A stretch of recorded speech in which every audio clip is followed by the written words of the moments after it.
Morning student. Class 8 कर्णिका Sanskrit व्याकरण तथा रचना।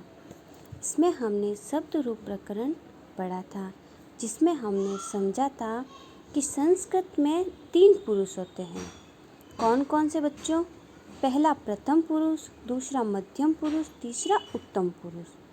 तथा हिंदी में केवल 2 वचन होते हैं, एक वचन और बहुवचन, परंतु संस्कृत में 3 वचन होते हैं, एक वचन, द्विवचन और बहुवचन।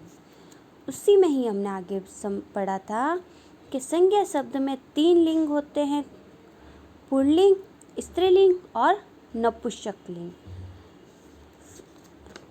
फिर हमने आकारांत पुल्लिंग के रूप पढ़े थे, इकारांत पुल्लिंग के रूप पढ़े थे, उकारांत पुल्लिंग के रूप पढ़े थे, ऋकारांत पुल्लिंग के रूप पढ़े थे और उसी में ही हमने आकारांत स्त्रीलिंग के भी रूप पढ़े थे।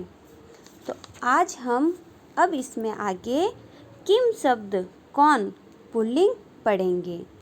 किम का मतलब होता है कौन, तो इसके रूप किस प्रकार से होंगे देखिए।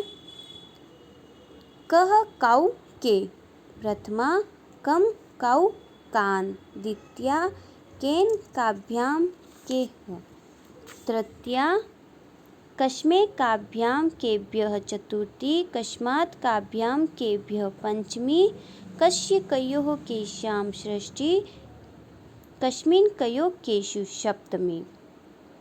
किम शब्द अब स्त्रीलिंग के रूप किस प्रकार से बनते हैं। का के काह, काम के काह, कया काभ्याम काभी, कस्मे काभ्याम काभ्य, कस्या काभ्याम काभ्यः, कस्याः कयोः काशां, कस्यां कयोः काशु। और किम शब्द नपुंसकलिंग के रूप भी इसी प्रकार से बनते हैं, पर इनमें शेष रूप पुल्लिंग के समान ही आते हैं। फिर 5वां देखिए, अस्मद यानी मैं यानी हम। इसका उत्तम पुरुषवाचक सर्वनाम में किस प्रकार से प्रयोग किया जाता है देखिए। अहम आवाम वयम, माम आवाम अस्मान, मया आवाभ्याम अस्माभिः,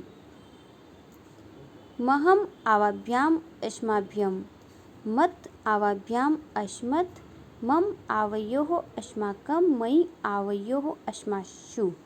यानी मैं, हम सब, इन शब्दों के लिए इन रूपों का प्रयोग किया जाता है। एक वचन के लिए अहम, द्विवचन के लिए आवाम और बहुत सारे हो तो वयम। उसी प्रकार से उष्मद यानी तुम, तो त्वाम युवाम यूयम, त्वाम युवाम युष्मान, त्वया युवाभ्याम युष्माभिः, तुभ्यं युवाभ्याम युष्मभ्यं, त्वत् युवाभ्याम युष्मत्, तव युवयोः युष्माकं, त्वयि युवयोः युष्मासु। तो युष्म शब्द के रूप इसी प्रकार से बनते हैं। अब देखिए इदम यानी यह, पुल्लिंग के रूप देखिए।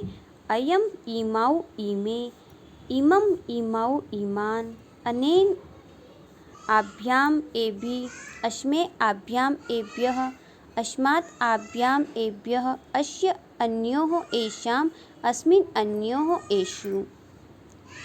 इदम शब्द स्त्रीलिंग के रूप इस प्रकार से बनेंगे और नपुंसकलिंग पुल्लिंग के समान ही होंगे शेष रूप। फिर 8वां देखिए आप, एतद यानी यह पुल्लिंग और एतद यह स्त्रीलिंग, इनके रूप किस प्रकार से बनते हैं हम देखते हैं पुल्लिंग के।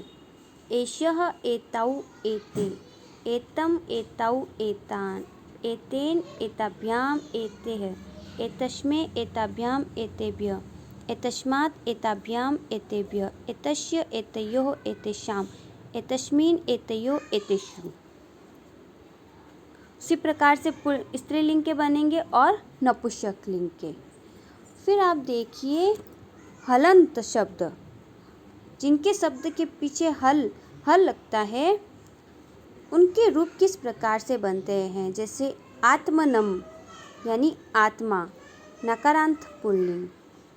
इनके देखिए आत्माः, आत्मानौ, आत्मानः प्रथमा, आत्मनम्, आत्मनौ, आत्मनः द्वितीया,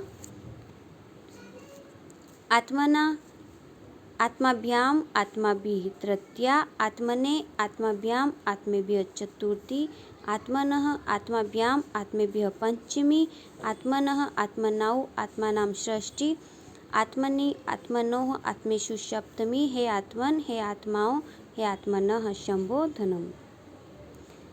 राजा के भी इसी प्रकार से बनेंगे उच्चारण नकारांत पुल्लिंग के, और विदर्श यानी विद्वान शकारांत पुल्लिंग के भी इसी प्रकार से उच्चारण होगा इनका भी।